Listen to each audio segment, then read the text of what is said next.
Magandang araw mga ka-aerial defense, may ibabahagi na naman ako sa inyo. Dahil ngayong araw na ito ay may pag-uusapan tayo tungkol sa depensa, militar ng Pilipinas. May matinding babala sa China dahil sa pahayag nito.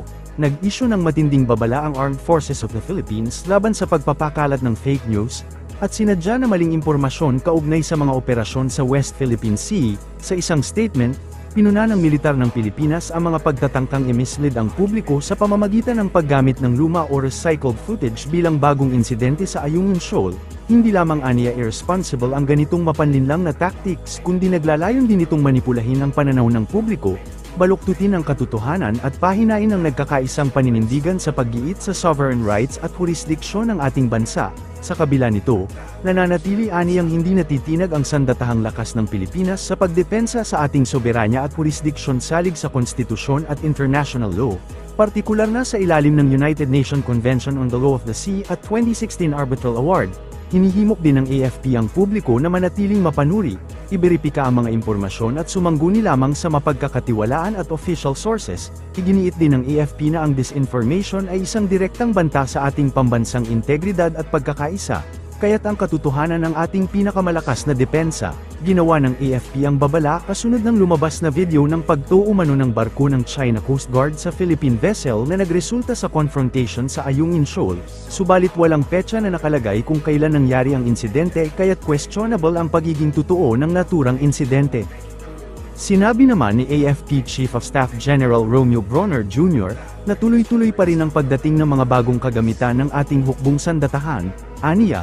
Kaya na rin pumalag ng Pilipinas sa larangan ng cyber warfare dahil bihasa at magaling dito ang mga Pilipino, mapoprotektahan nito ang soberanya ng ating bansa dahil bagong instrumento ito ng digmaan.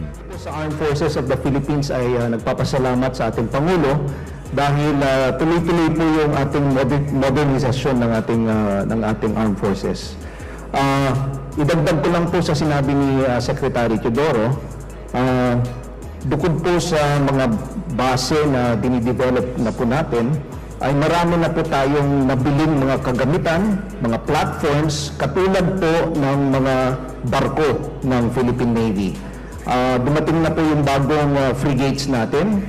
Meron na po tayong 2 bagong corvettes. Parating na rin po yung 6 na offshore patrol vessels natin. Marami na po rin tayong mga mas maliliit pa na mga barko na dumating na. Para sa Philippine Air Force naman po ay marami na po tayong Black Hawks. At dadagdagan pa ho natin itong mga Black Hawks natin na ito dahil kailangan natin ito para sa ating seguridad ng ating bansa. Hindi lamang po sa pagdepensa ng ating bansa, kundi sa panahon ng kalamidad. Ito po mga helicopters na ito, yung mga C-130s po natin, ito po yung mga nagdadala ng relief goods sa mga bayan na talagang nasalanta ng bagyo or naapektuhan ng mga disasters. Bukod po dito, may mga bagong tangke tayo sa Philippine Army. At marami pa po tayo mga self-propelled howitzers, mga bago po ito at marami pa po tayong kinukuha. And meron po tayong in-order na mga 12 na karagdagang FA-50, mga jet fighters po natin, nang sa gayon ay mas madepensahan natin, mas mapatrolyahan natin, hindi lamang po ang West Philippine Sea, kundi yung buong archipelago, yung buong karagatan po ng Pilipinas. Bukod po dito, tuloy-tuloy rin po yung ating ginagawang pag-upgrade ng ating cyber systems dahil nakita po natin na talagang isa sa mga bagong anyo ng digmaan ay ang tinatawag nating cyber warfare. Kaya't talagang pinapalakas po natin ito dahil alam natin na ang mga Pilipino po ay talagang mahusay, magaling, may talento sa cyber.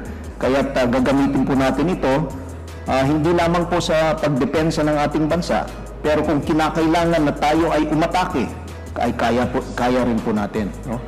So I believe that when it comes to cyber security, kaya po natin lumaban sa mga bansang mas developed, no? kesa po sa atin. So maraming hong ginagawang mga aktibidades ukol po dito sa modernization natin. Pero hindi lang po tayo ang nag-modernize, pati na rin po yung ibang mga armed forces sa buong mundo kasi nga po nagbabago ang anyo ng digmaan. So kasama rin po natin yung ibang mga bansa dito, tumutulong rin po sila sa atin upang ma-develop yung ating kakayahan na madepensahan yung ating bansa.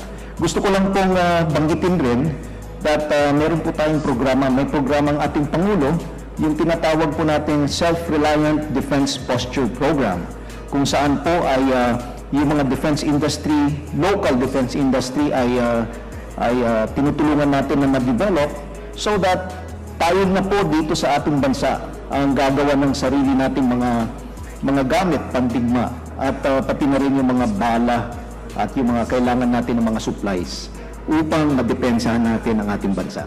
Maraming salamat po. Para sa mas madaming update tungkol sa ating depensa, paki-follow at like muna ng aming page na nasa description na ang link. Huwag mo na rin kalimutan mag-like, share and subscribe. Pindutin mo na rin ang bell para updated kayo sa aking mga bagong video. Maraming salamat po.